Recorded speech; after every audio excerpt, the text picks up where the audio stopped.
These are the top 10 metal albums of June 2024. I'm just focusing on metal bands as usual. There were some bands that I will not be including, such as the new albums by Bon Jovi and The Warning. I consider them to be more rock albums. Most of the albums here are for underground or lesser known bands, and I have a wide variety of styles from heavy metal to progressive metal to black metal and death metal. So let me get right into this.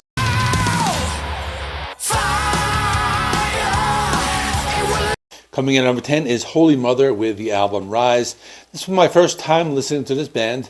They are listed as US power metal, so I guess it's a good description. To me, it's like a very epic form of heavy metal. Lots of big guitar riffs, there were clean vocals, they had a very big and powerful sound, lots of big guitar riffs. When this first came out, I was not really blown away. I thought it was decent, but it has grown on me. I went back to re-listen to it. It still holds up very well. There are a few songs I liked. For example, the song Jeremiah. This has some sludgy guitar riffs and some really like big vocals. There's also the song Power that had some harsh vocals and heavier rhythms. Then it was the title track with the demonic voices and the thick bass guitar sound. Then it was the song Hex that had these big Ronnie James Dio style vocals and some heavy metal guitar riffs. And the last song was called Rain, more of a melodic heavy metal song. Overall, I was surprised with this band as I was not expecting them to make the end of this month's list, but they did. They're coming in number 10, but they made it. So here they are.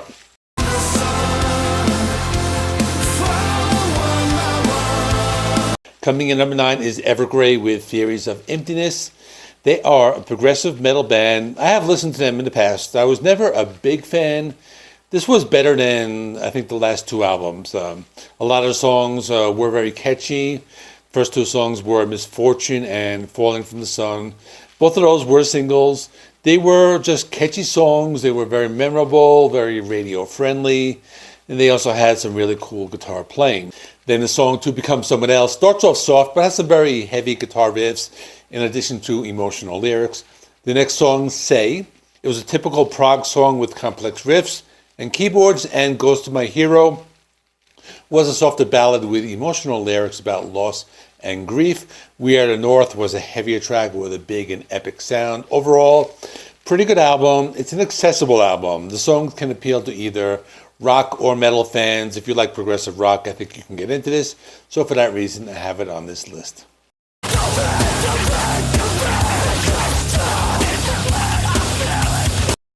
Coming in number 8 is Candy with It's Inside You. This is a hardcore band. It's a short album. It's just 30 minutes long with 12 songs. It's 30 minutes of brutality. There are heavy screaming vocals, blast beats, lots of guitar riffs. Some of the songs have guest stars. Most of the songs are short, under 3 minutes. There was a song called You'll Never Get Me that has a very thick bass sound, almost electronic sounding beat. There was a song, It's Inside You, that was much more intense with lots of sounds in the background. And it reminded me of some old industrial metal like Ministry. The song Love Like Snow had more of a dreamy electronic sound mixed with a lot of heaviness. Then the song Dehumanize Me with a brutal breakdown. And then the song Faith 91 with heavy chugging guitars. The song Terror Management was fast and brutal. And the song Silent Collapse was just straightforward hardcore. Overall, it's a short album. There's a lot of variety. That's what I like about it, because every song has something to offer.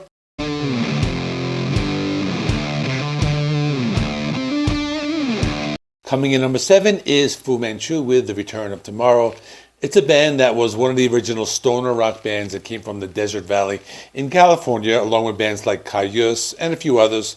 The album has a stoner rock sound. It's a double album.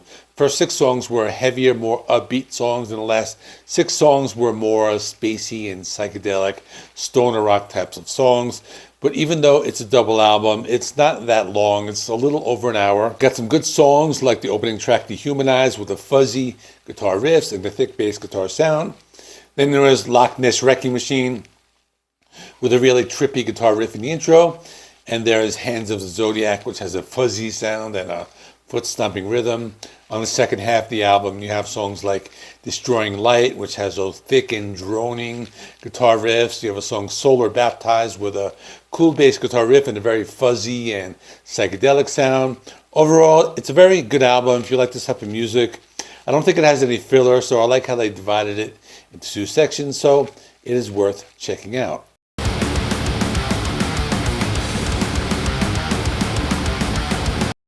Coming in number 6 is Darkened with Defilers of the Light. They are a death metal band. They have a unique sound.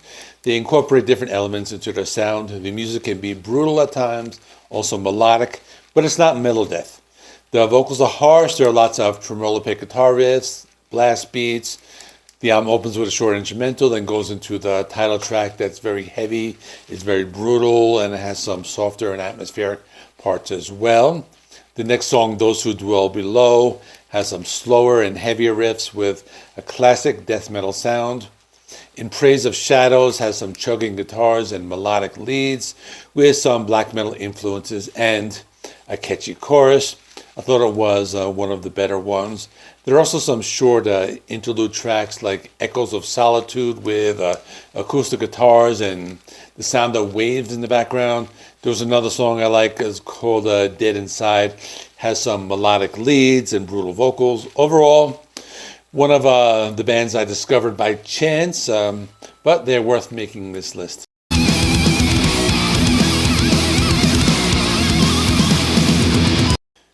Coming in number 5 is Cavalera Conspiracy with Schizophrenia. This is a re-recording of the old Sepultura album that was released back in 1987. They recorded it because they wanted to have a better production value.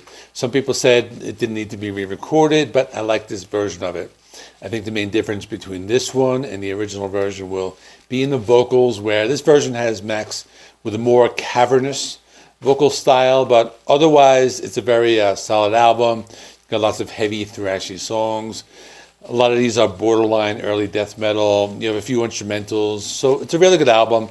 I did a full review of it, so I don't need to talk too much more about it. So I recommend you check it out.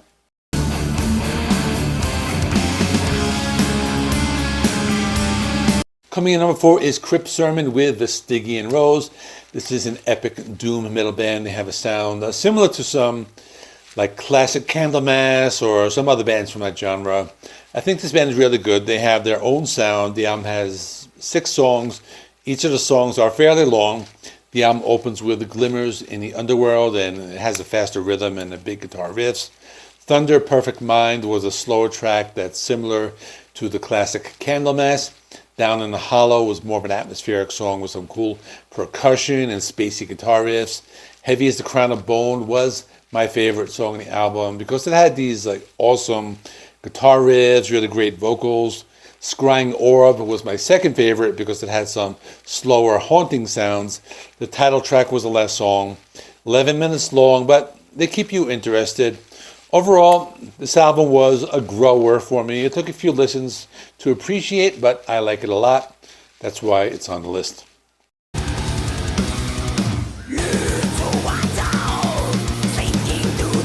Coming in number 3 is the band Slaves to Sirens with Echoes of Silence. They're an all-female band from Lebanon. They're the first all-female band from the Middle East. I also interviewed the band on my channel. I'll put a link to that interview in the video description if you want to check that out next. In the meantime, I'll just briefly talk about them again.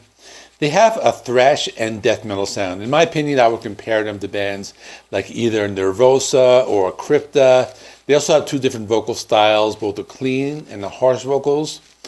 The opening track is WMD. It stands for Weapons of Mass Destruction. The song has lots of heavy thrash metal riffs and harsh vocals.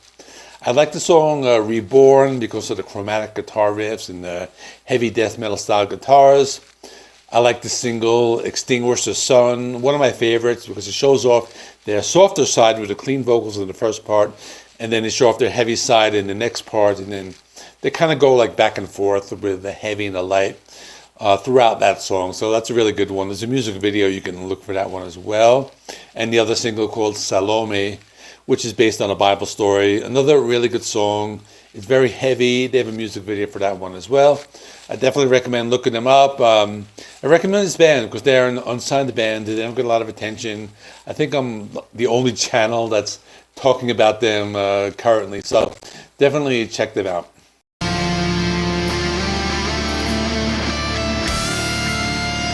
Coming in number 2 is Kvaen with the Formless Fires. This is a one-man black metal band, and it's a really good album. This is coming from somebody who is not the biggest black metal fan. I'm very picky with this genre, but I'm starting to get into this genre a little more, and I think this is a really good one because it has the traditional black metal sounds, for example, the first 2 songs, and then the next couple songs in the middle of the album, they kind of stray from that traditional sound, and they were like a little more progressive and have different types of sounds. I like those the best.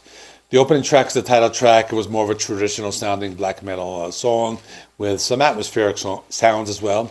They continued with Traverse the Nether, and they had a traditional black metal sound as well. Lots of those tremolo picked guitar riffs and blast beats. Then my favorite song was called Tornets Sang, that had a slower pace, but for me, it was easier to listen to. It had elements of other metal genres like thrash. And I also like the song called The Ancient Gods because it had some softer guitars mixed with the heavier sounds. And another song I liked, De Dora Sang, because it had these acoustic guitars and slower building sound.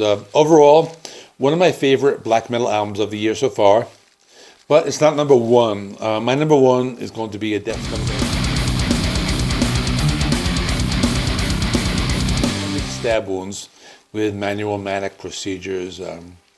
It's death metal, but with this horror movie component.